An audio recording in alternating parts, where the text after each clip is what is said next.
to me, IPV also stands for India has profound value. We are blessed to be born in this new age India, which is buzzing with so much of talent, energy, enthusiasm, the zeal to make it to the next level amongst these young entrepreneurs, right? And above all, the most important thing, a very, very developed and evolved consumer market. The kind of demographics we have in the country today, 1.3 billion people, 500 million plus internet users, 300 million plus smartphone users, 100 million plus digital users. And these are some amazing numbers when you talk about the market size and all. But the fact is that to cater to all of this, what are the number of tech startups in the country? It's only 8,000.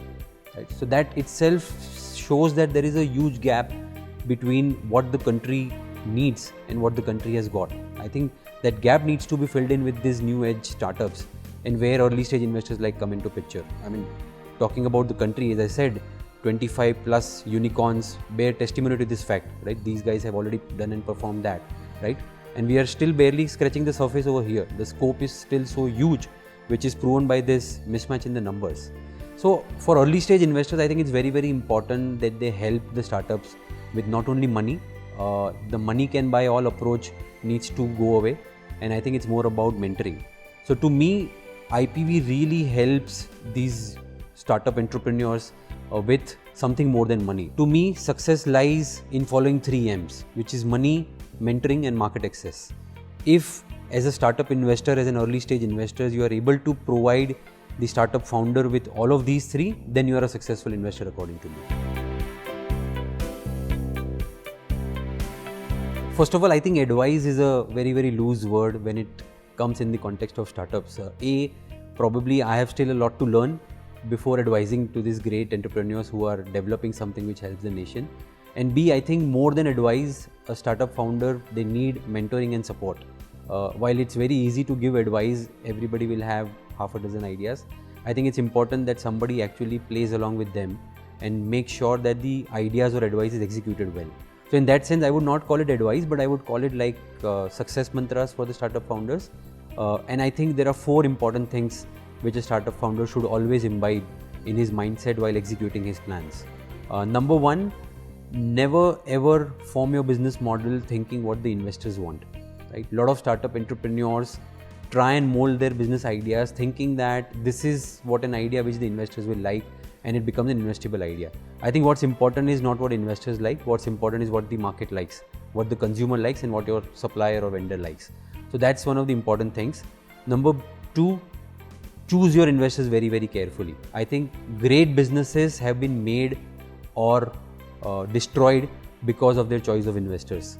Investor is somebody, especially an early stage investor, is somebody who really needs to support you, mentor you well, and he can be instrumental in either your growth or in your downfall as well. And there are stories to both these sides. So choice of investors is very, very important where a startup founder needs to be really choosy, and it's not only about capital. Number 3, it's very, very important to understand your market well. It's very, very important to make sure that your team is able to understand the market well.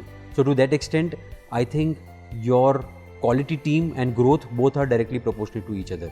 A lot of startup founders think that they alone can actually conquer the world and they can make their idea execute. But it's essentially a teamwork. You know, as you scale along, as you grow along, it's the quality of your team which matters and which also investors look at, which also the entire world looks at. And that takes you to the next stage. That's the difference between a good founder and a great founder. And finally, number 4 and the most important of all, money can help you fix problems. It cannot solve it for you. A lot of people, a lot of startup founders actually think that capital is the solution to all the problems, which is not the case. It might help you in the shorter run, as I said, in terms of fixing problems, but it never permanently solves it.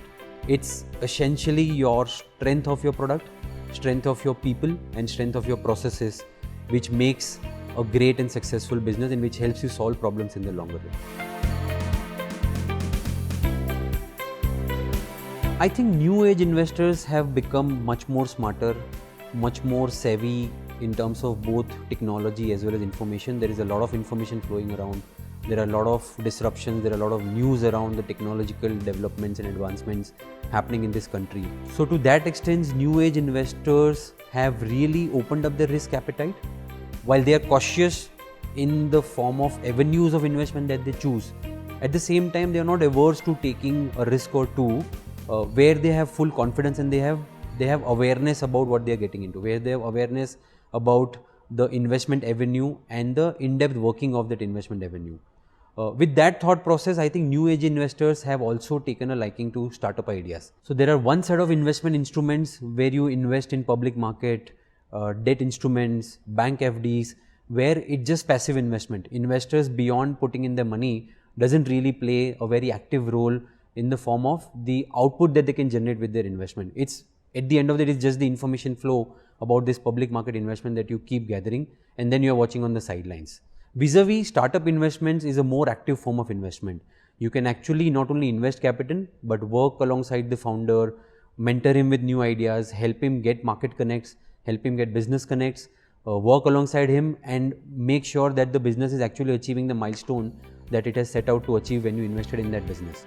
So it's a very, very active form of investment. At IPV, we are fortunate to have our 250 plus strong base of investors coming from various forms. They are professional angel investors, they are CXOs, they are seasoned entrepreneurs themselves.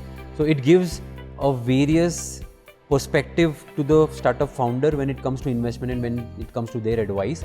So these guys, for us, I think it's a platform which not only helps them investing and create intangible value in the form of learning, understanding of the business market and all, but at the same time making returns in the form of tangible capital or tangible profits on their investment. So this is a great mix of where you can make money as well as at the same time you can learn through your own knowledge, through your own experience and through the collective experience of the people who are co-investing with you.